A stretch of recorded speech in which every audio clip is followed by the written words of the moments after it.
Now in our 6th year, this is GabNet, the Great American Broadcast Network. Talk like you've never heard it before.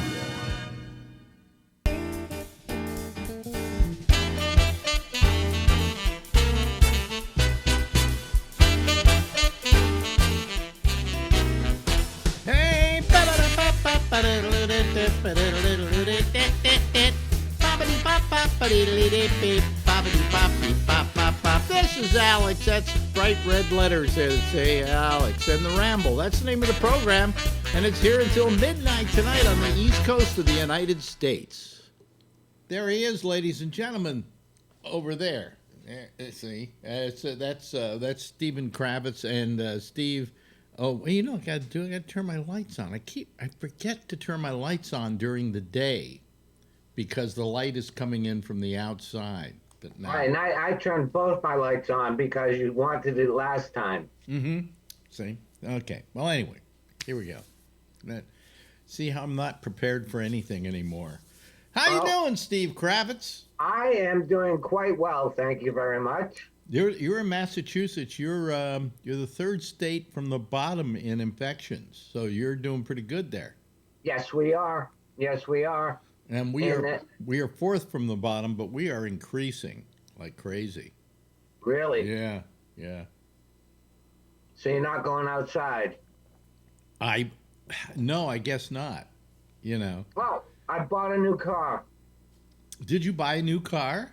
Yes, I did. In the adventures of Stephen Kravitz, he was living in Boulder City, Nevada, which is the place where Boulder Dam is. And it was a town that was built for the workers who were building the dam. And then when they left, people like Steve moved in. Well, it was inexpensive, right? Right. You know, it was cost effective, and why not? So anyway, he then moved to Massachusetts, which is where he was from originally, and he is now residing in what city again? Worcester. Worcester. Worcester. Yeah. Whatever. People look at it and go Worcester, right? So I bought a 2021 RAV4. Oh yeah, you told me you were going to buy a car. Mm-hmm. And you paid cash for it? I paid half cash for it, and I'm doing payments on the other half. Yeah. So you get that little coupon booklet every month? Oh, yes, I do. Yeah. You know what? I was mentioning this on my other show. We had to go out and get prescription insurance and health insurance, right? Right. Because SAG-AFTRA screwed us over. And so we were told what they will do is they'll send us a coupon book, a booklet of coupons, and every month we pay it off. And I'm thinking to myself, that's what I did with buying a car back in 1956. You know, I mean, come on. Technology has made it so we don't have to have coupon books any longer. Yeah, no kidding. You just attach it to a bank account, and they take it out every month. But no, they still send coupon booklets. No, I'm doing it the other way. I'm doing it to take it out of the account. Yeah. Yeah. So, and the other thing is, they're doing a lot of filming in Boston and in Worcester. Oh, okay. Like I hear Hulu is going to be here for at least 6 weeks. Really? So my goal is to get a local agent. Okay. You know what I mean? Yeah. And I've called SAG Boston 3 times. I haven't heard back. Go figure. And I am actively pursuing a new agent and a new manager. Good. Good. But the fact is that you called up SAG-AFTRA and they never called you back. That's correct. Oh boy. Thank God I pay my dues. You know, SAG, well, to begin with, let's talk about SAG, because it was only a few years ago that it became SAG-AFTRA. Okay. Right, and all that did was my dues went up. Yeah. Now, SAG was a pretty great union when it came to things like pension and welfare and hospital and medical stuff. It was probably, I would say, the gold standard. All Oh right? yeah. And what happened was back in 1960, in order to get their health plan and get pension and welfare going and everything, all the members of the union agreed not to take any residuals pre 1960. Oh, I didn't know that. And that all that money would go towards paying and financing the medical. And that's what Right. they're suing about now. Finally, Ed Asner has got a bunch of people together, and they're suing the union for the current medical situation, which you and I are part of.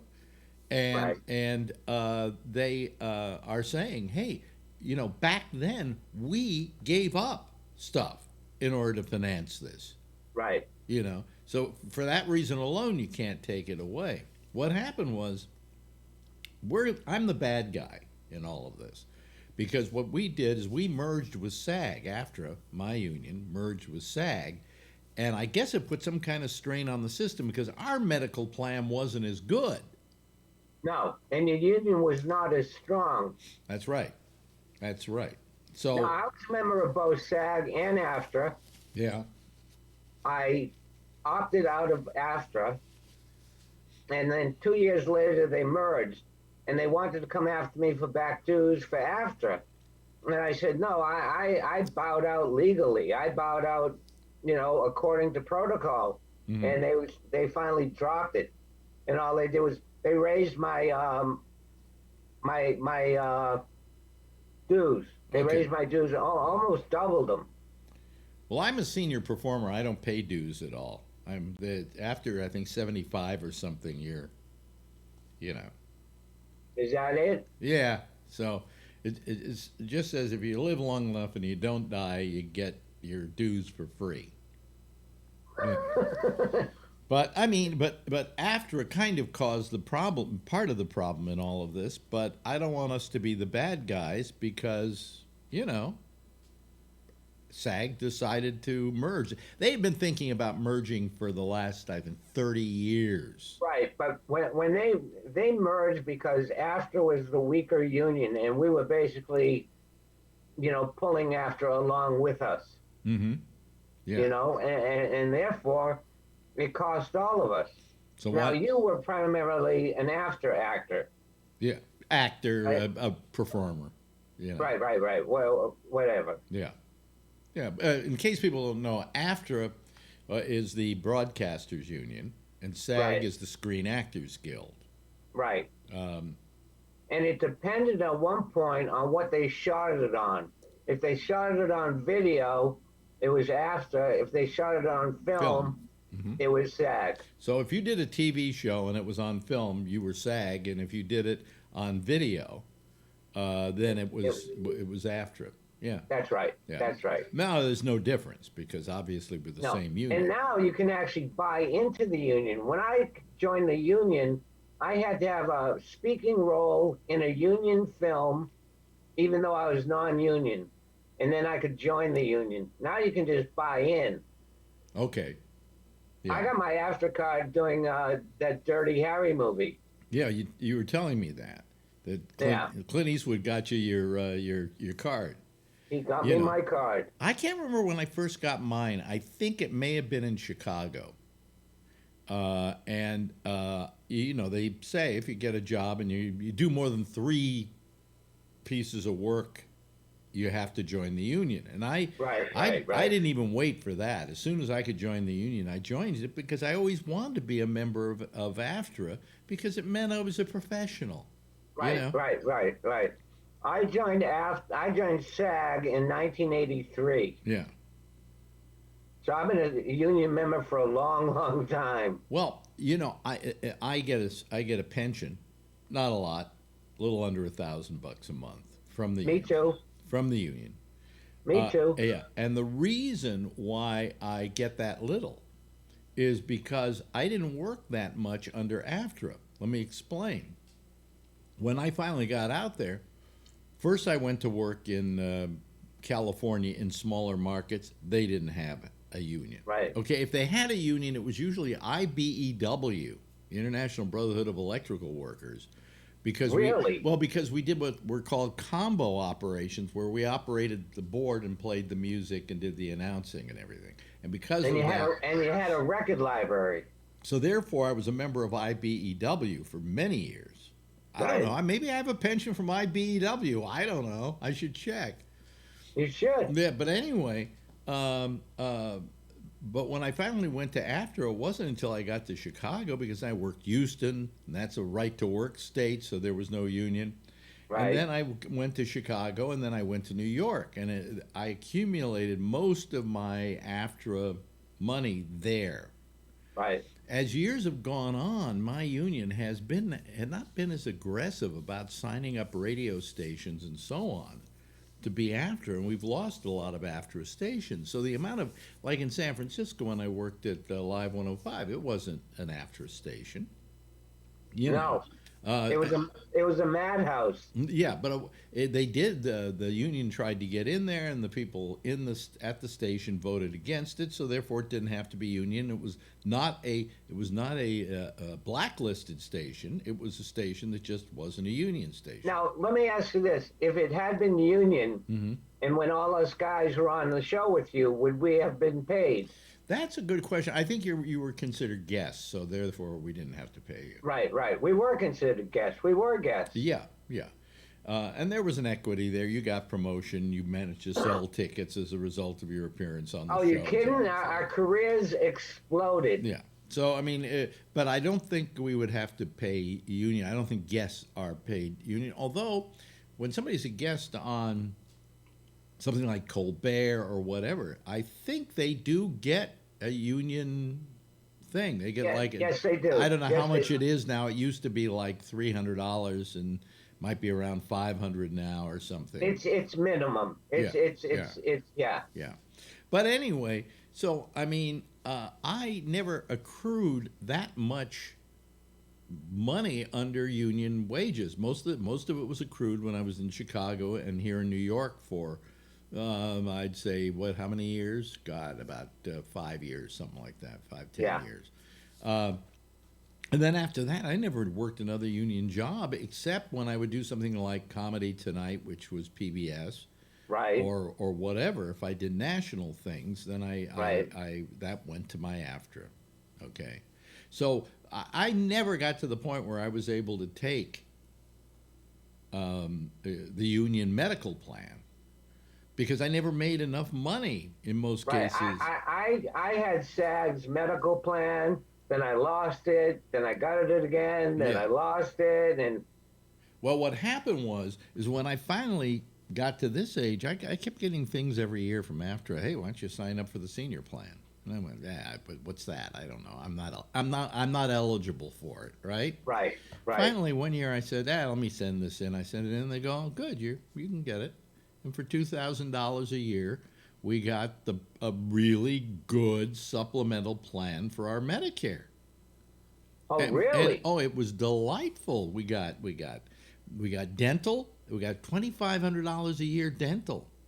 Really? Okay, we got the vision and all of that. We got the supplemental. You know, there was a little more copay than it would be if I were paying a high price for a supplemental like I'm going to do now. Right. But it was definitely just a gold standard plan for seniors. And I was eligible for it just simply because I was a senior. I've been a member of the union all those years, you know. So we got screwed, you know. Yeah. We both got screwed. Yeah. And Ed Asner, it's funny, Ed Asner, who is suing the union, he and a bunch of other people, he said, I lost my medical insurance. I worked those years. I worked all those years under SAG, and I have lost my medical insurance because residuals don't count towards income now. They used to, but they don't now.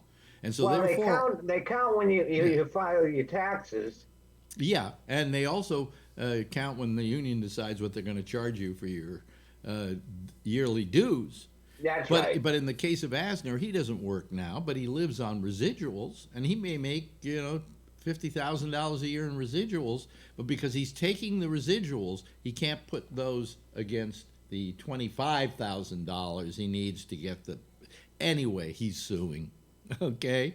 When I joined the union, you had to make $7,500, and you got all your benefits. Yeah, well, that's all changed. No That's kidding. all changed. Hey, listen, nice talking shop talk with you today. Yeah. Yeah. And why don't we get together again next time and talk some more shop more. talk? Why not? Ladies and gentlemen, with Stephen Kravitz, it's Shop Talk. Bye, Stephen. Now in our 6th year, this is GabNet, the Great American Broadcast Network. Talk like you've never heard it before. How? Yes. Hello, everybody. It's Alex. How are you? Let's hear it for me. Thank you very much. Okay. Before we get going tonight, I just got to play you this because it's really pathetic. You know, how much longer do we have to talk about Trump? I don't know. But I saw this, and I just said I got to play a couple of minutes of this. It went on for 45 minutes today. And it was pre-recorded, and this is a man literally going out of his mind. Well, I'll just play it for you and see if you don't agree. He's losing it. Thank you. This may be the most important speech I've ever made. I want to provide an update on our ongoing efforts to expose the tremendous voter fraud and irregularities which took place during the ridiculously long November 3rd elections. We used to have what was called Election Day. Now we have election days, weeks and months, and lots of bad things happened during this ridiculous period of time, especially when you have to prove almost nothing to exercise our greatest privilege, the right to vote. As president, I have no higher duty than to defend the laws and the Constitution of the United States.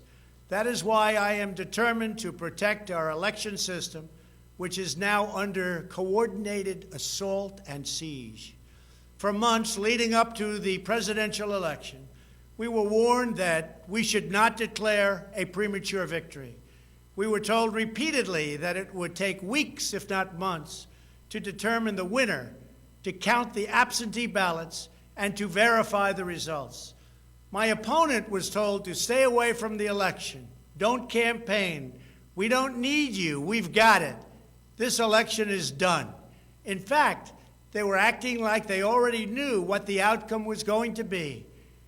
They had it covered, and perhaps they did, very sadly for our country. It was all very, very strange.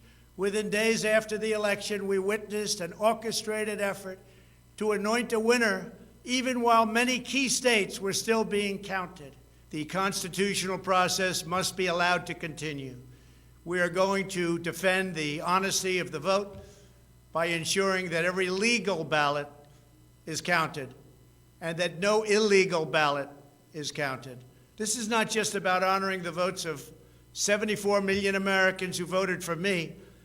It's about ensuring that Americans can have faith in this election and in all future elections. Today, I will detail some of the shocking irregularities, abuses, and fraud that have been revealed in recent weeks. But before laying out just a small portion of the evidence we have uncovered, and we have so much evidence, I want to explain the corrupt mail-in balloting scheme that Democrats systematically put into place that allowed voting to be altered, especially in swing states, which they had to win.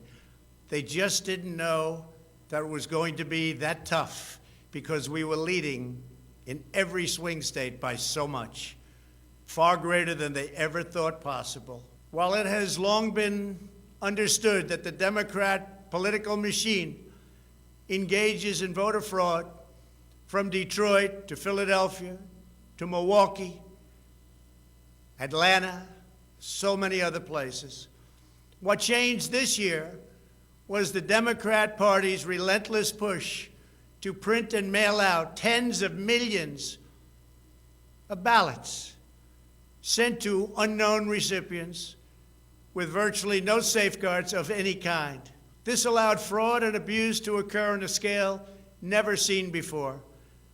using the pandemic as a pretext. Democrat politicians and judges drastically changed election procedures just months and in some cases weeks before the election on the 3rd of November. Very rarely were legislatures involved, and constitutionally they had to be involved. But very, very rarely, and you'll see that as we continue to file our suits, it's constitutionally absolutely incorrect what took place, even from a legal standpoint. Many states, such as Nevada and California, sent millions of live ballots to every person on their voter rolls, whether those individuals had requested ballots or not, whether they were dead or alive. They got ballots. Other states, such as Minnesota, Michigan, and Wisconsin, instituted universal absentee balloting right in the middle of an election year, sending absentee ballot request forms to all voters on all rolls. It didn't matter who they were. This colossal expansion of mail-in voting opened the floodgates to massive fraud. I can't take any more. I don't want to make you suffer too much longer. That is the ravings of an insane human being. He's just gone bonkers. Not that he always wasn't bonkers, but that's a case of a guy going absolutely nuts. And I saw that and I went, come on. And now that rant went on for 43 minutes. If you'd like me to, I'll play the whole thing tonight. Why not? 43 minutes of that drivel. But I let him make his case here, and until the end, I didn't interrupt it. Let's let some people in here as part of our panel that we have. Let's see here. Brian Neary is here, and let's see here. Jeff's here, and Jeff Stein, and Charlie Wallace, and Steve. Is that Steve Callis? Steve? Are you there, Steve? Because if you're not there, I never heard of you before. So have we heard it from him before? No. And who knows who it is and why he is. And he's obviously there because he clicked the button to come in. But I will just remove him, okay? It's very simple. I just go, boom, and there he goes. Okay. Hello, everybody. How are you? Wait a minute. Oh, hold on a second. Oh, I want to say something to this guy, too. How are you? Now here's the Grim Reaper, Charlie Wallace, to give us today's report. Yeah, we had over 2,700 deaths today. In the United States. In the United States. Yeah. That is the largest amount of people that have died in one day in the United States. And yep. Headed for 3,000. Headed for we're number one. We're number one. Alex, when Charlie does his report each night, I think you should play taps in the background. Either that or there's an old song I used to use when I would do my obituaries in San Francisco, and it was these are people who died. These are people who died. They were my I remember that. They died. Yeah. Here comes Steve Callis again. Are you there, Steve? Oh, come on, Steve. He's not there. Okay, let me get rid of him. Again, I mean, I can get rid of him all the way if I want to, and not have him be able to call back, but I don't want to do that. Anyway, so maybe I could use that theme, and we could have you do the nightly report on deaths. By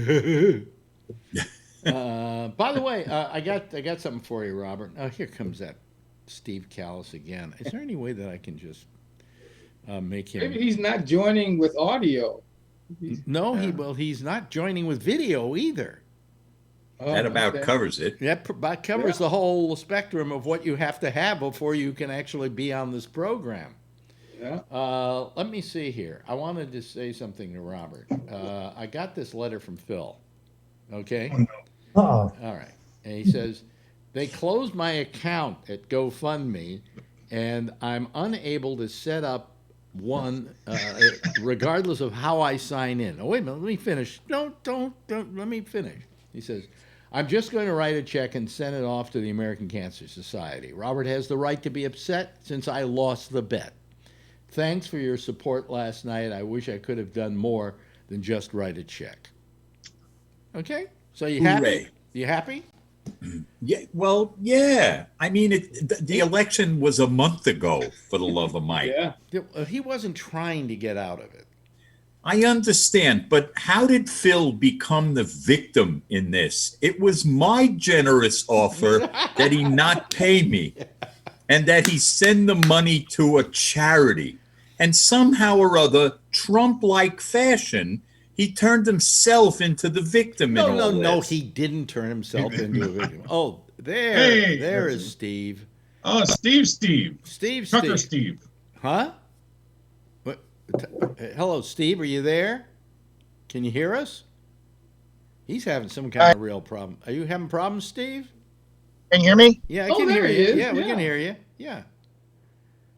Yeah, we've had him on before. Yeah, we've had him on before. Yeah, hi, Steve. Steve, can you hear us? Steve, does he do? He's trying. I just have some issues. Well, let him see what he can do. Anyway, I don't think that was what Phil was doing. I think Phil was actually trying to do something Yes. nice So was I. for me. Well, yes, of course. And it was very nice of you to say, don't send me the money, send it to some, I don't even think you said the American Cancer Society, did you? I did. Oh, I you said did. in Ronnie's name. Oh, in Ronnie's name. And I Yeah, guess that that gave was him my the idea. impetus to say, well, maybe I can just start a GoFundMe and we can raise lots of money for the American Cancer Oh, Society. yeah, you're right. And he but was the- having failed that. Yeah, well, he just made good on it. Okay, well, great. Finally, we I mean, don't I have to assume talk he about made it. good on it. I don't. I think it would be insulting to him to say, send us a certified fax or PDF of your check. You I've know. said it here before. His word is good enough for me. Yeah. Oh yeah. Oh, he's not a mean guy. No, You his know. word is good enough for me. Yeah. I mean, I just, Jeff, you got to turn your camera onto the side. All right, it's a light. No, your wife's in the background, and I used to listen and watch when that incident happened, and I missed that day when I heard you guys the day after. The other way. The other way. This- The other The way. other way. this Yeah. was. I was watching when I'm in traffic. I used to watch the show, and then I missed a day, and all of a sudden I heard all this hubbub about somebody undressing in the background. So I had to go back. What was it? So I had to go back the next day and see what that was about. She was taking a shower, right? You know. And, Oh yeah, make sure your camera's all the way around so we don't. And show you the kind of gentleman I am. I never went back and cut it out of the rerun. Yeah. What a guy. It was too much trouble, you know. So, No. Oh, watch out, she's gonna sue us. yeah. So I don't know. I don't know what's happening with me. I was doing the interview with Kravitz Kravitz? today, and in the middle of it, I got so lightheaded I almost passed out. And then Marjorie said, "Well, did you eat today?" And I said, "No. I don't eat till mid-afternoon. Sometimes I forget to eat lunch, right? And I guess that can make you lightheaded, you know. Oh, sure. But I've been Blood lightheaded. sugar. But I've been lightheaded now, and I ate a big dinner and all of that, you know. Then I think I got a strangulated hernia, but it doesn't hurt. And they say if you have a strangulated hernia, you can't fart or take a dump. And I fart like crazy. So, you know, I've never had that then. yeah.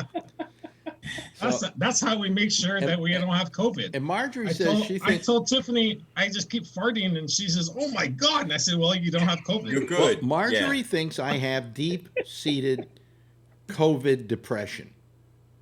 You know, that I've been in so long that I'm starting to I'm starting to obsess on the hernia being strangulated and on whether I take my temperature every hour.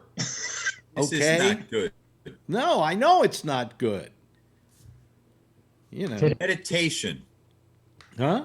Today is when Meditation. That'd be a good idea. You know what I say about meditation? Fuck meditation. Yeah. Yep. Jeff had his hand up. By the way, do you meditate, Robert? I do. You do. I do.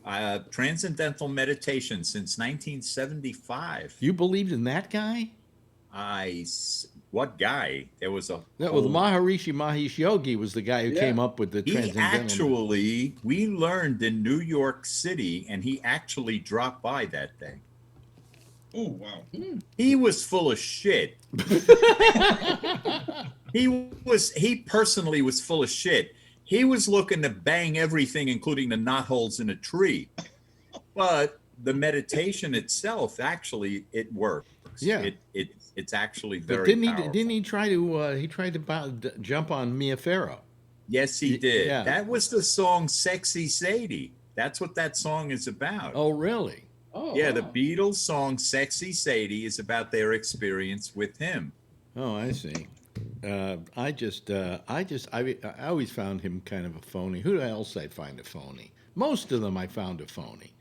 You know, because I kept saying to people when they go, "Oh, the Maharishi Mahesh Yogi, I'm for him, you know," and I go, "Okay, fine, you like the It isn't Maharishi about Mahesh that. Yogi," and then I said, "What's the difference between him and his hustling and Billy Graham and his hustling?"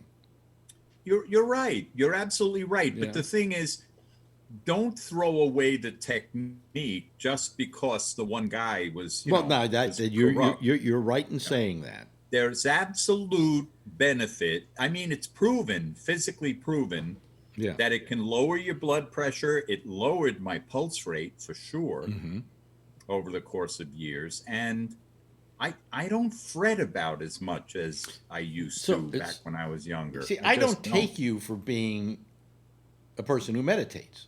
Okay. Oh, yeah, I very much am that person. Yeah. So I'm very surprised at that. You know, how often do you do it? Every day? Once a day. I on occasion I just pass a day because I'm busy or just never get the moment to myself. But for the most part, yeah, and I'm the better for it. My sleep is better. Like I said, I just simply don't worry about things the way I once did in my life. I just find I take everything more comfortably. I did the same thing with LSD. But that only lasts for a while, see? Yeah. Unless you do it every I day. have to do it every day. Yeah. Yeah, right. Right. No, You may miss a day, but you go back to it, No, right? wait a minute. Hold on a second. Back off. Don't put down transcendental meditation and don't put down acid, okay? Because I got to tell you that I solved a lot of my psychological problems using LSD, and it lasted with me for years. It didn't last till now, as you may have noticed, but it lasted with me for years. And there was a thing on this week's. Do you ever watch HBO's? What's the sports show? The Brian Gumbel. Brian Gumbel's sports show. They did a thing on these obviously sports people who were doing psychedelics to solve major problems of injuries, like brain injuries and things like that, and how it's working. Right. Okay. They weren't taking LSD. They found something down in Peru, and I wish I had the name of it right now. That is probably one of the most powerful drugs in the world. And this guy said, with one dose of this stuff and one trip on this stuff in the middle of the jungles, he managed to do away with his headaches and his brain injuries and his fogged mind, and so it all went away. So, I think that when we made LSD illegal in this country, okay, and we wouldn't let it be tested, we were giving up a very important psychoactive drug that could help a lot of people. I talked to a psychiatrist who said with one LSD treatment, they could bypass years of psychiatry. Years. Because what LSD did was it broke down there's a block between your conscious and your subconscious. And what it did is it broke down that bridge and then allowed your subconscious to flow into your consciousness. And that they found that in one treatment, they could take care of about 3 years of psychoanalysis, but the reason they didn't want to do it is because you didn't come around for 3 years of psychoanalysis. You know, it was one like 8-hour treatment that they had to give you and stick with you, and they could probably soak you for a good buck for that. Ronnie, when she was got the last round of cancer, and she knew she was going to die, went to somebody in Oregon who gave her a psilocybin session, and that helped her to cope with dying. And she says it worked. You know, it definitely worked. So, and they are using psilocybin now a lot for people who have terminal diseases and who want to deal with the act of dying. So, you know, pretty cool, huh? You know, I think it's good. But anyway, Steve, can you hear us? Okay, Steve. Steve, can you hear us? I can hear you. Can you hear me? Yeah, I can hear you too. Yeah. So where do you live? Okay. Where do you live, Steve? London, Ontario. Remember? Oh, yes. I told you last Yeah, was it last week? Yeah, you have to realize. I'm in Barstow. I'm in Barstow right now. Barstow, California. Yeah. Barstow. With his truck. Oh! He's Of course, his Steve. truck Of there. course. Without the truck, I didn't notice you. You know, because with the truck, you've got a light on you and things like that, and I didn't recognize. I'm in the truck. You are in the. I'm in the truck. That's fun. I'm in the bunk. Oh, We just okay. need Todd. We need Todd to call. You know what that looks like, though? Yeah. Doesn't that look like a break room? Like with the Yeah. the stuff up above and everything, and the cabinets, with all the cereals and stuff. Yeah, that could be a break room. Yeah.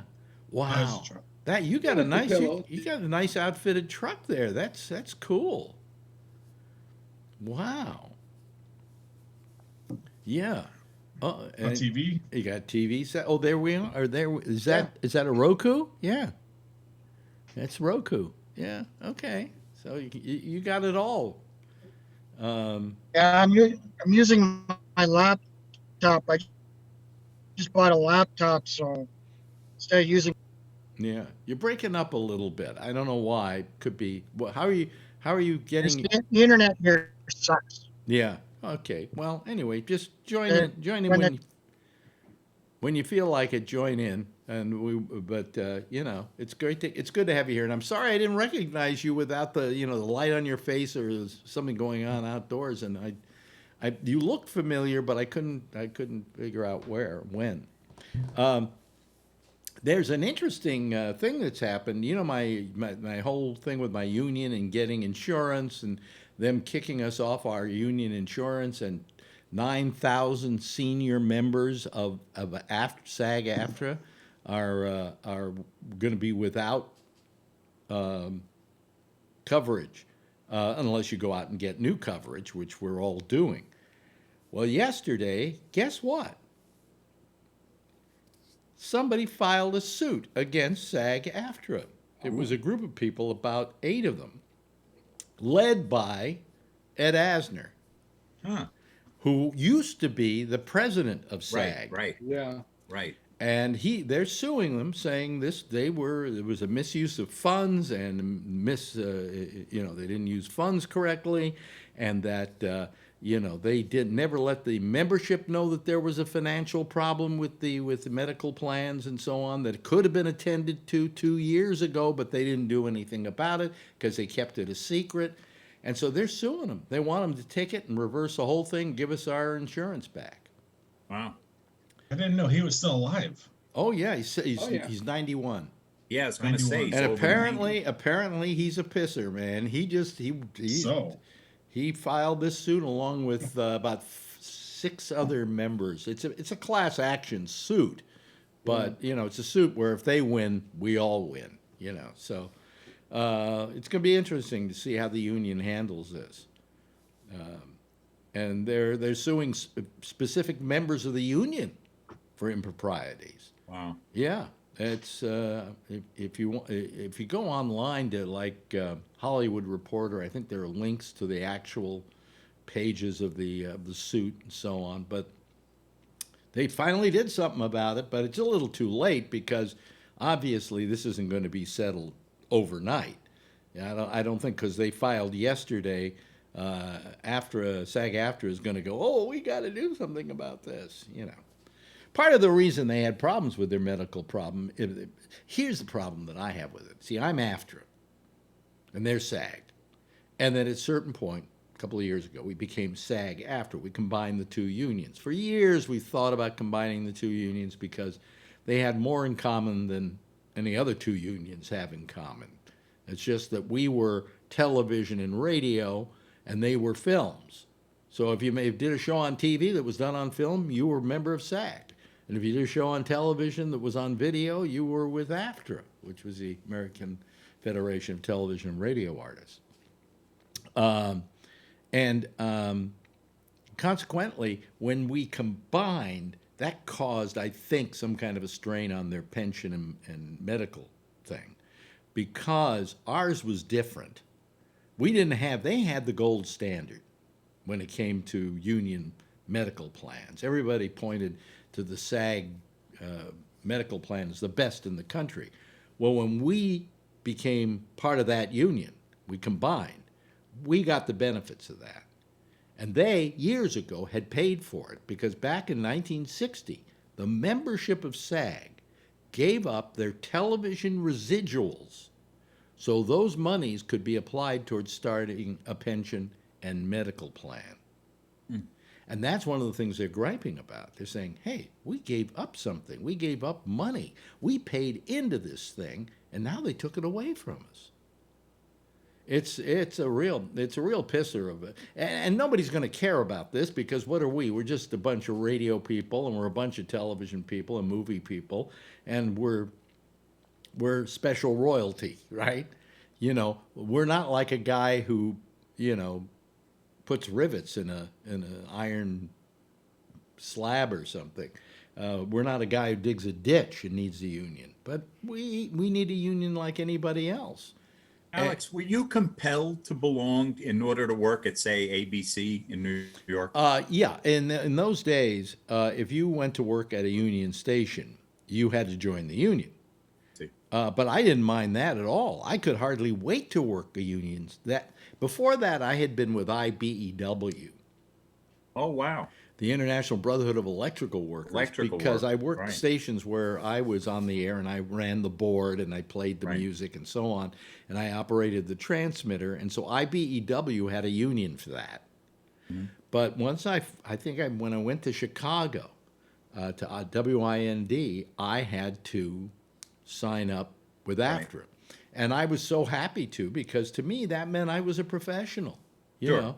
And ever since then, no matter where I've worked, and in a lot of places I've worked, like in the Bay Area when I worked at Live 105 and KMEL and the Quake, none of them were union stations. They weren't scab stations, however. They tried to get a union in there, and the people who worked there turned the idea down. Okay, so that's legal. And really, as time has gone on, it's harder to find a radio station that's unionized.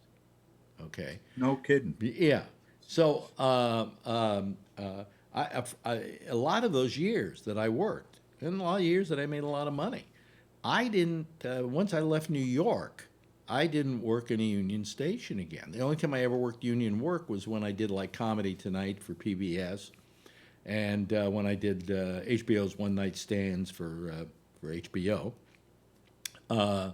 Then I would just pull out the card. Here I am, and so that was how I used the union. But in spite of the fact that I didn't belong to the union, didn't work under the union, I kept belonging to the union. I paid my dues every 6 months.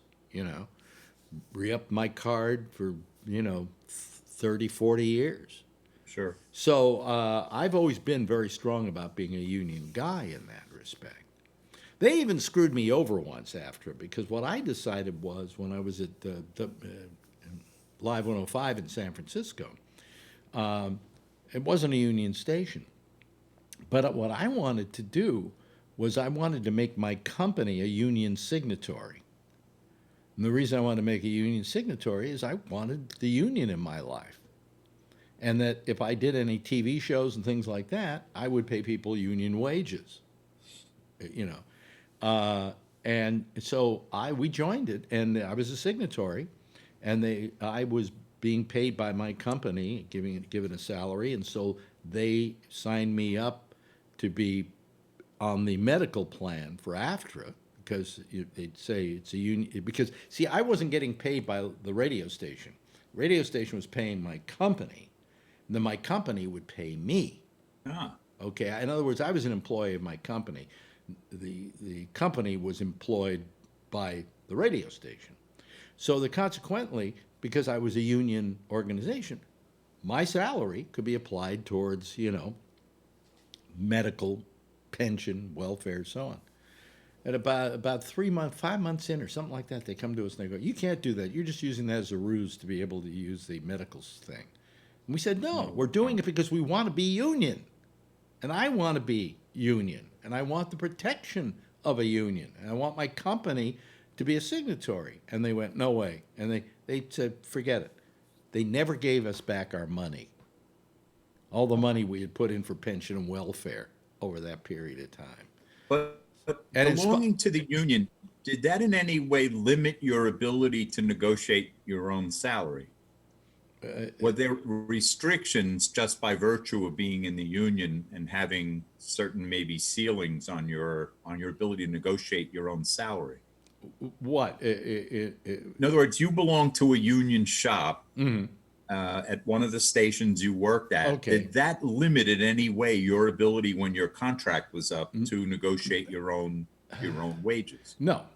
It didn't? No. Oh, okay. No. But whatever I got paid, my union dues and so on were based reflected by how much more money I was making.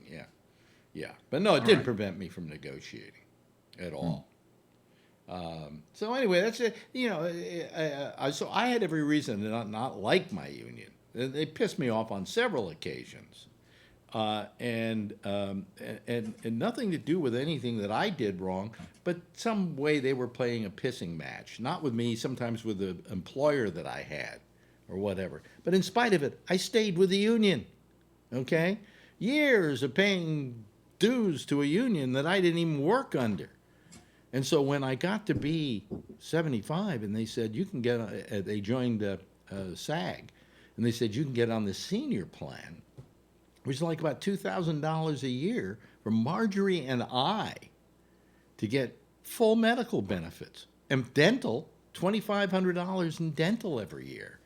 Things like that. We took it in an instant, and it was wonderful. It was a godsend. And I said, okay, all those years of paying dues and all of that when I didn't need to, I could have withdrawn at any point from the union and then gone right back in when I had some kind of union job. I stayed with the union. I felt it was worth it. And then all of a sudden they pull this crap on us. What they did. Here's about Ed Asner. Okay, Ed Asner was quoted as saying when they did the press releases that under the new system they have at SAG, he can't get insured. His insurance has been pulled away from him. And here's the reason why.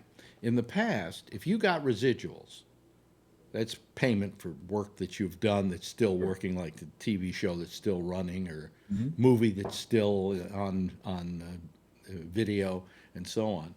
You would get residuals, and those residuals counted towards the amount of money you made every year, that counted towards whether you were eligible for the medical plan. Okay, got me? Yeah. Well, what they said when they did this whole revision was, well, you can still get your residuals, but, you can get the residuals can't go towards how much money you made this year.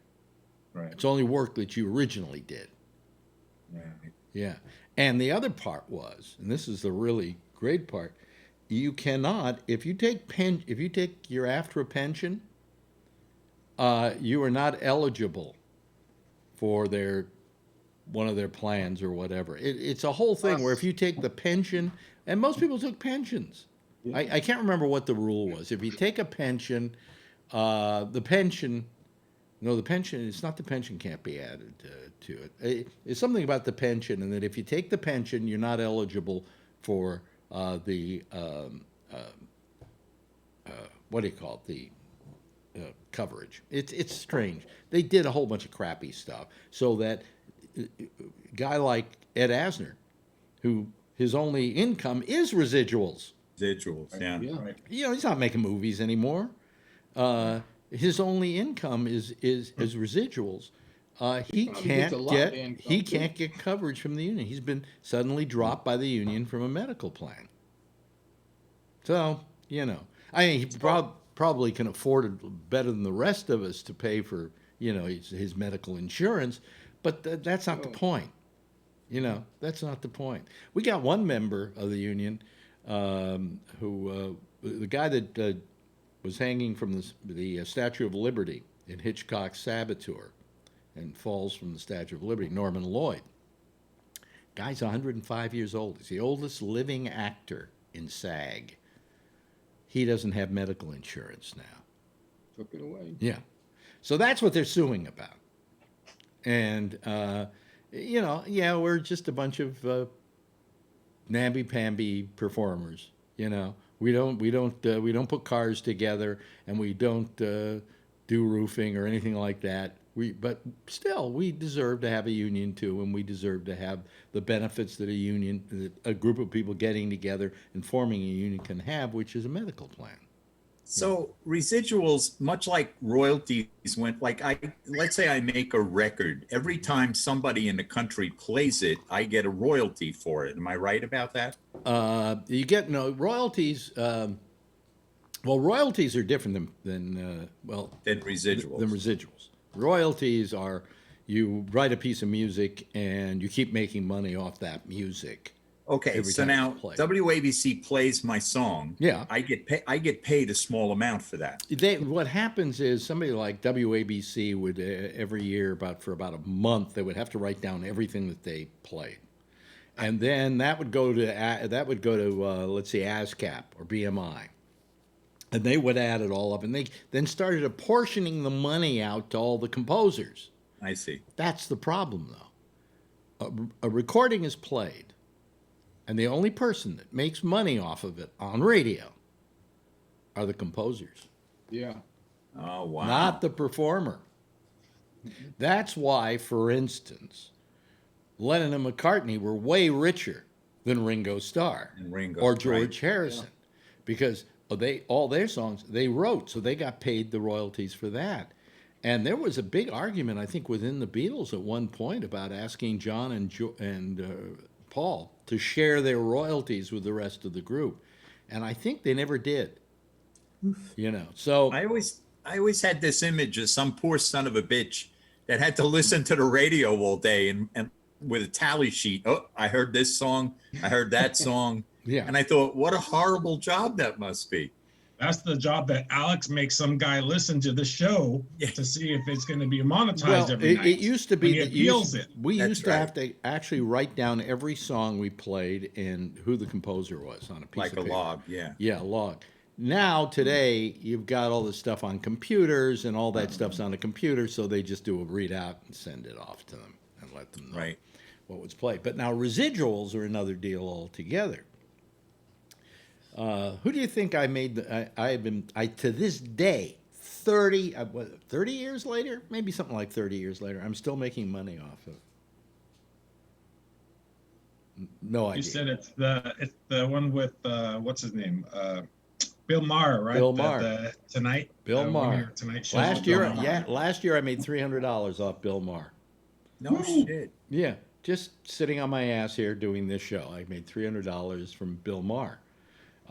Because HBO still runs his One Night Stand from 30 years ago because he's with HBO. Yeah.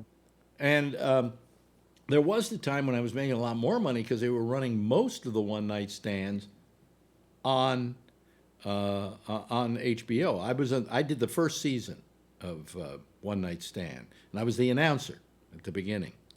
For God, I can't tell you how many years. I was making maybe a couple $1,000 a year off of those. You know. Yeah, so. But the comedians on those shows, they get paid and they get residuals, or they don't get sure, residuals? Oh, sure. really? Oh, sure, they get residuals because they have to be union in order to work. Got it. Okay. In order to work it, so they had to go get themselves a card, they kept getting residuals every year. You know, but a lot of them don't get played now. I guess because they're not considered as. But Bill Maher, they still play. You know, so because he's on HBO every now and so. God bless you, Bill Maher. I can't stand you, but you know, you sent me all this money. Yeah, $300. I made $100. How come you can't stand him? What? What did you say, Steve? How come you can't stand Bill Maher? What did he do? Okay, I'll tell you the story. All right, you want the story? So we're doing One Night Stand. Believe me, this is a grudge I've held for 30 years, okay? We're doing the One Night Stands at the Fillmore Auditorium in San Francisco. And Bill Maher has his show. He's doing one of the shows, okay? We did 12 comics a year. And then we would do 6 nights of shows with two performers a night. Maybe it was 10. We did them over 5 nights. In any event, I was hired, number one, to be a consultant because I knew San Francisco and I knew the Fillmore Auditorium, and I helped get a lot of the stuff together, just so they could do it at the Fillmore. And then they hired me to be the warm-up guy for the show. So I would go out every night and I would do about 15 minutes of warming up the audience. And what was funny about it is at the beginning of the week I went out and I didn't know what to say, and by the end of the week I had an act. It was true. So it's towards the end of the week, and I get called. So they said, Bill Maher wants to see you in his dressing room. Okay, what's this about? So I go up to his dressing room, and he says to me, you're doing the warm-up, right? And I said, yeah, I do the warm-up. He says, do you do any political jokes?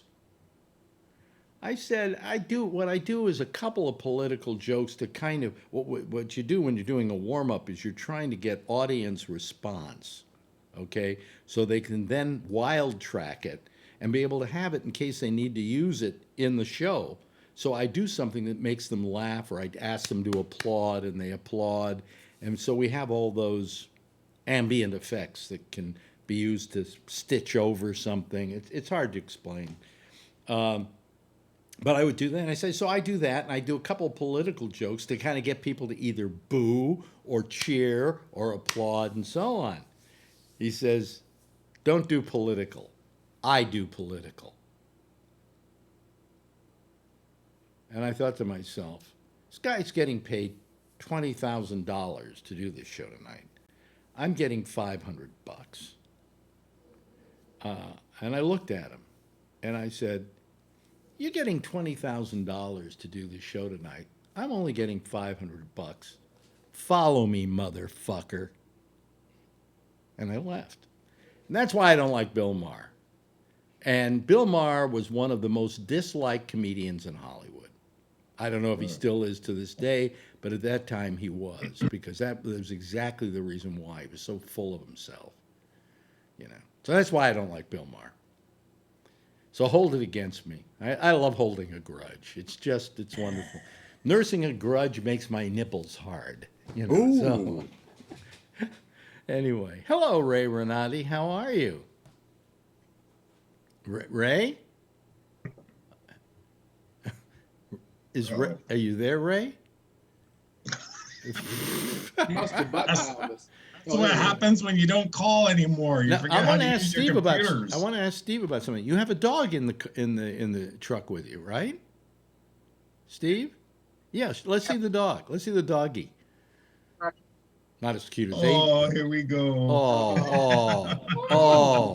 Adorable. Oh, Adorable. Now, if we had Name Adrian. is Rocky. Huh? What is it? Name is Rocky. Name is Rocky. Hello, Rocky. Woof. Woof. Yeah. Yeah. So, and you take, Rocky's been around a lot, huh? Yeah. Yeah. Yeah, he's 3 years old, Oh, wow. but he's blind. He's blind? Can't see. Yeah. But they get along okay if they're blind, don't they? They have senses that they are able Yeah, to. he's fine. Yeah. He Yeah. bumps into the odd things every once. Yeah. I had a blind cat once, and the cat was better at negotiating this apartment that we were in the Bay Area, much better than some of the other cats, believe it or not. I mean, you know, they don't only see with their eyes. You hear me now? I can hear you now. The mute button was pressed on my soundboard on that input. Oh. You know, some people just have a little camera with a microphone on it, and they're happy with that. I know, but well, it's because I do my podcast on here. Yeah. So how you doing, Ray? I'm doing good. Yeah, you doing fine? I got a tooth. I got my tooth in. Uh-huh. I don't have a whole. I'm getting my tooth is about to be put in. Good. It's out being made right now as we speak. Hey, it hurts when they put those implants. I already got when it. they put it. It hurts. I had it yesterday. What do you mean you got when they put the implant in? Well, I had to get, the tooth broke and they took it out. Yeah. And that didn't hurt much, and then they put the metal with the bone and the metal, and then that didn't hurt much. But the last day when they actually attached the tooth and they had to drill the gum away that grew over, and then that hurt hell. Oh, they've already done that. You had about 2 months with that thing sitting in there, right? Yeah. I mean, they did that, and then they sewed it up. Yeah, right. But have you got the real tooth yet? No. Have you? No. That's what hurts. No. I've had it before. It didn't hurt me. I guess all he's got to do is he's got a plug in there right now. Yeah. And he undoes the plug, and then he puts in the post, and then he just puts the tooth on. I don't know. For some reason, it hurt like hell. I mean, I've had 3 of them. Maybe it was just this one for some reason. This is my 3rd one. Yeah, me too. You know, these 3 front teeth are all. But I got really mad at my dentist yesterday. They always do this thing about you gotta have your teeth clean. You haven't been come in for cleaning. Yeah. And they say, of course, you're just a tartar factory. You've got to come in every 3 months, and your insurance only pays for every 6 months. Yeah. So you're paying for those 2 a year. So I try to not go in more than twice a year. Well, anyways, you got to come in and get your teeth clean. I know. Well, I get it. I'm supposed to go in the 22nd, right, and get my teeth clean. But I'm supposed to get the implant permanently put in a week before that. I get a call from my dentist receptionist. Your dentist wants you to come in and get your teeth cleaned earlier than the 22nd. I said, it's fine with me. Why don't we do it the same day that I'm going in to get the tooth put in? I'll go have the teeth cleaned right after that, and it will be fine. She says, fine. And she put me in. I'm at 12 o'clock for the tooth, cleaning teeth, 1 o'clock. Okay. And that's great. Saves me 1 car ride up and down. About $70. Now I get a call from her. She'd like you to come in on the 8th and do it. Now, what she wants to do is probably do it on the 8th so she can, they can clean that area before I do this. Well, the hell with it. You can clean it afterwards. You still get in there and dig around anyway. And I just said, look, do you realize there's a COVID thing going on out there? And do you realize it's not getting any better? And do you realize that every time I get into a car and come down to see you, I'm taking my life in my hands? I said, I prefer not to have to take my life in my hands too much. I'm not coming in next Tuesday. We'll do it like we planned it. I don't know what's with my dentist. It's like they're mining for gold. Yeah. Oh, and you've got training. Huh? They go to marketing training now. Oh, do they really? Yeah, like what you just said is the exact same words they said to me yesterday. Oh, the doctor wants you to come in for cleaning, blah, blah. Like, he even looked at the thing. It's just their standard thing, and they say that he wants you to do it. Well, she says, we should do some X-rays on you. We haven't done X-rays in a year. I said, yeah, but you've been in my mouth many times during the last year, so you can see if there's something wrong. Because she's always saying, "Oh, that's a little wrong, and this is a little wrong, and blah blah blah blah," And all I know is that what are X-rays for? What is the prime purpose of X-rays? To confirm what they already know. No, but more than that. To make money. To make money. It's like mining for gold. Oh, we found a little thing here, and we found a little thing here, and I'm going to go, hey, I'm not paying for any of it. Wait till next year when the insurance is back, and, I got very mad about this because God knows I probably spent $400 on cabs going back and forth to this dentist for just this, You know how many times you had to go to the dentist to get this thing completed, right, Ray? Oh, yeah, it's just and I didn't want to do any more. And now that we've got this going on, I don't even want to go down there, But I know I've got to because I've got to finish this thing off. But I mean, the less I have to go down there, the better. And I just told her, hey, I'm a COVID case waiting to happen. So let's just, I will come down. I will do that one day, and that's it. And I don't want to see you for the rest of the year. I don't want to see you till I get that shot in my arm. Okay? Yeah. So.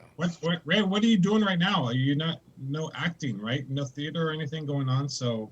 I've done I've directed 3 plays on Zoom. Really? I've been in 3 things on Zoom. It just sucks.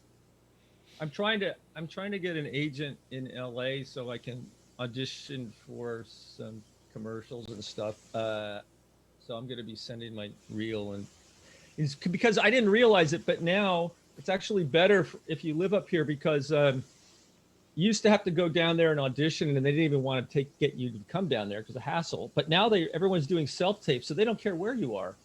And then if they shoot it down there, you got plenty of notice.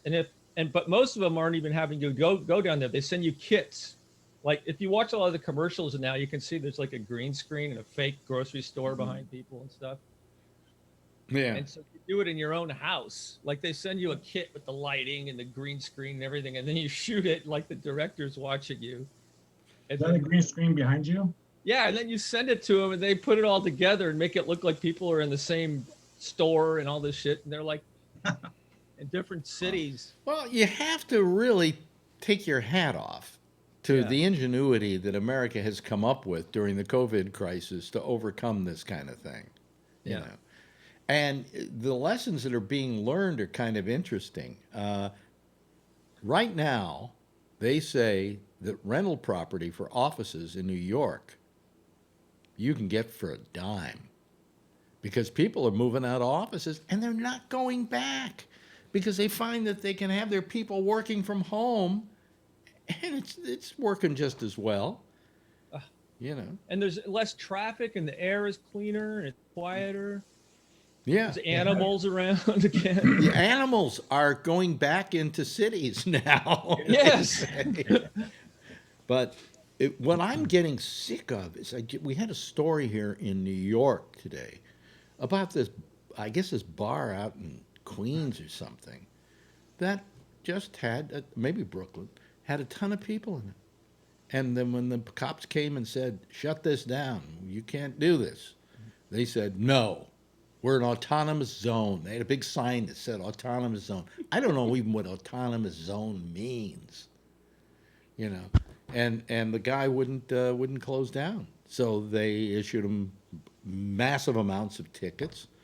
And the next day, the owner of the place came by with his lawyer and finally agreed that he would close the place down. What are they thinking? And today I read, you'll be happy. Good news is, these, what is it, the Supermax, the planes, the Max planes that weren't, that were crashing everywhere. Remember those? Oh, yeah. Well, they're flying again. And they did their first run today as a demo.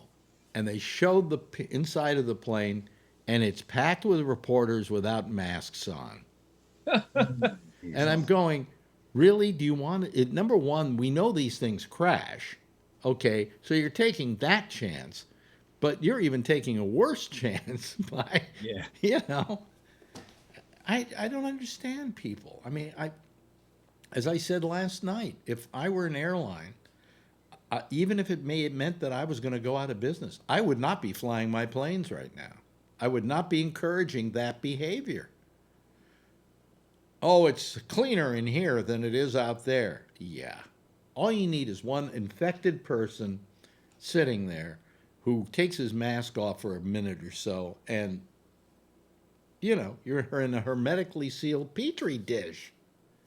So, I mean, why don't these people say, okay, we're going to stop this thing. We're going to nip it in the bud. Oh, no, we're waiting for the vaccine to come along. That's going to be another clusterfuck.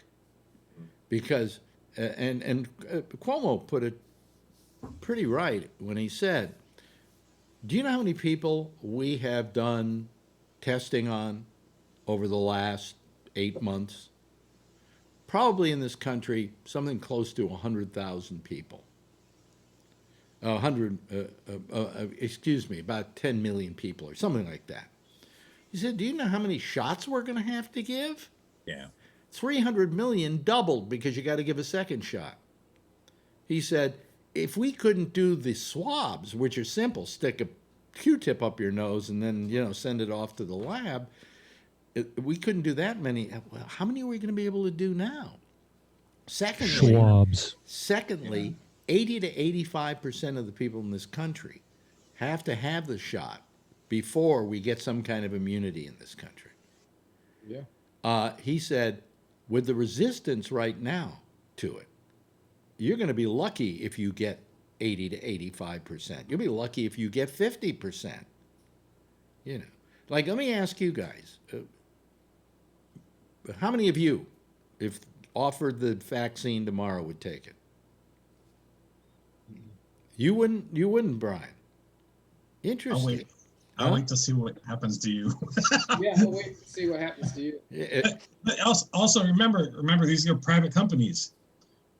they have filed over in Europe also. Mm-hmm. All these millions that they say that they've built, that they've made the vaccine for, mm-hmm. They're not all for U.S. No, and they're already qualified, already validated for that. They're releasing them over there. Well, England has said start giving the shots. Yeah, they've already approved it. Yeah, and they started, and they threw up numbers. I was driving and listening to CNN, and they're throwing up numbers of the first phase of people, and they were talking like 20 something million people or something like that, and they were talking about how many they have right now ready. And when Trump and those guys were saying there was 100 million already ready for them, those numbers are exaggerated from what they really have. But the hard part is going to be to convince people to take it. Now, why wouldn't you take it? You'd wait for me to take it, you say. I'm fine. You didn't raise your hand either, Steve. Would you take it, Steve?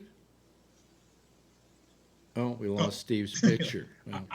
I'm fine with shelter in place for a little while. I know there's more important people than me right now to take it, so that's why not that I wouldn't take it, but we're in the third wave. We're after hospital workers, and then hospital workers in nursing homes, and then people in nursing homes, and then it's everybody over 80, which means Marjorie can't get hers. But no, I think it'll be like 75 plus here in New York State.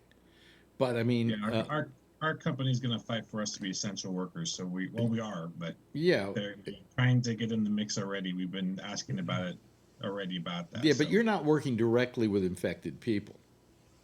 No, but if our company has an infection, the testing will stop. Yeah.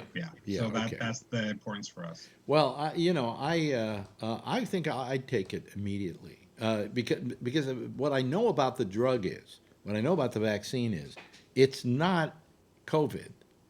It's not even what we used to do, which is like a killed virus. It isn't even a virus. It's something that deals with the chromosome, with the actual COVID itself and the way it interacts with it. It's not an antibody, but it's a mutation of some sort. It doesn't. There's no way it's going to hurt you. Right. You know, the worst it's going to do is it's not going to work. You know, and then you go out without a mask thinking I'm immune. You know. Mm-hmm. Yes, Ray. Hey, Brian, is it true there's another vaccine, the Oxford vaccine, I think they call it? Yeah. Have you heard about this, where you only need one shot, but it's and it doesn't have to be refrigerated? Yeah. But I think it's only 70% effective, but that's still pretty good, right? Yeah. Yeah, but I'd rather have it be 95%. Well, I was effective. thinking maybe that one for Africa And- and places like that where they won't be able to keep the refrigeration. Yeah, they say that correct me if I'm wrong, Brian, but they say about the 95% effectiveness. It could well be 100, but they're only stating 95. You know. Yeah. Yes, Jeff. Oh, turn on your microphone, Jeff. Otherwise, yell really loud from Connecticut. Can you hear me now? Yes, I can. I can hear you now. Can you hear me now? I think, the doctors and the nurses are going to be the first group. Yeah. And then there's going to be the people, the real older people in the, what is that called? Where they Nursing homes. stayed in the same, The old folks' homes? the folks home. Those are Yeah, very yeah. dangerous. So those will be the next. You're finding it hard at your age to say old folks, is it? Yeah. Yeah. That's Yeah. Anyway, and then there'll be people like Alex and myself, Mm-hmm. What, guys with gray beards? Yes. Well, Yes. it's age is part of it, but the other part is if you have some kind of biomedical issue. Yeah. That's the cancer. I'm going to be 81 in a couple of weeks. Wow. 81. God. Hey, let's not let the I show remember go when you were by. 41. Oh, Yeah, bullshit. same here. I remember he's 41. Yes, Robert, what were you saying? Let's not let the show go by without at least mentioning the video you played of that sociopath talking about. Is that the not election. Yeah. I mean, if that's about as close to treason, I think, as anybody in their lifetime has seen. And by the way, Flynn today calls for martial law. Called for martial law? Yes. He's a Michael QAnon guy, Flynn you know? Calls Oh, boy. for martial law. Well, I call for Marshall Dillon, but yeah. There you go. No, but martial law. Wow. Yeah. No, a big but QAnon guy. I saw that thing with Trump, and I said I had to play at least 5 minutes of it here because the man is insane. It's He's unbelievable. crazy. This is is insane. crazy stuff now. You know, this is a man who is just so obsessed with having lost, and he can't stand the idea that he lost, and it was robbed from him, and it was stolen from him. They showed one of his attorneys today who claimed that if it was done legitimately, Trump would have won California. I swear, the guy's last name is Lin, L-I-N. Look it up. Oh, listen, just go over to Newsmax if you want that kind of stuff. It's going on 24/7. You know, it's all a big plot. It's and I keep listening, hoping that I will hear something that I can be suspect about. Okay, so that maybe I can give Trump a little bit of the credit that maybe there's some hanky-panky went on. And I'm sure some hanky-panky went on. I just am not sure that it was the Democrats who were doing it, you know. But the votes for him were all legit. That's the part that cracks me up. And he doesn't want to recount any state where he won. No, Yeah. no, not at all. And there was only cheating in the states where it was closed. You know, Charlie's been quiet tonight. Charlie, what are your thoughts on it? You saw a little bit of that Trump tonight. Yeah, I mean, he's a crazy sociopath. He's Yeah. been crazy the whole time he's been president. But why is it that 70 million people in this country don't see that? Well, I watched like Fox yesterday, for instance, Lou Dobbs and those people. I watched Lou Dobbs. I mean, if that's the kind of thing you're watching all the time, and it just goes around your brain, and you choose to watch that, that's what you're going to start believing is true. It's Well, scary. but we have to say that on the left, we're just as bad. We ensconce ourselves in MSNBC. I never watched It got so bad tonight Never. with them just constantly going on the same story over and over and over and over and over again that I told Marjorie, I said, enough of this. And I went in the other room and just laid down. I didn't want to even see it. I was so tired. Right, but I don't get that station. But it's I think it's a false equivalency to say that MSNBC says this and Newsmax says that, when on MSNBC side you have the Wall Street Journal, just about every major newspaper in America, every pundit from here to California saying that Biden won, it's over, let's move on.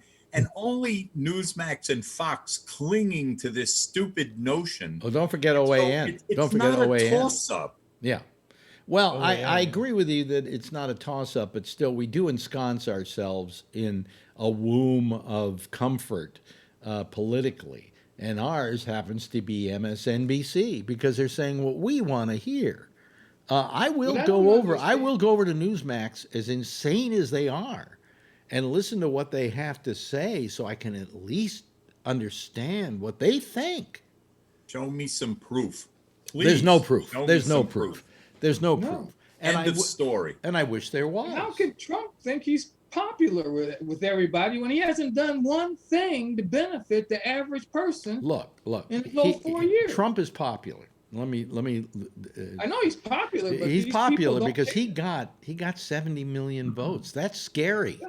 That's scary that there are 70 million people out there who would vote for Donald Trump, considering what Donald Trump is and what he says and how he handles himself and comports himself. But today, endless stories about who's he going to pardon. He's going to pardon the kids, right? He's going to pardon the what's his name?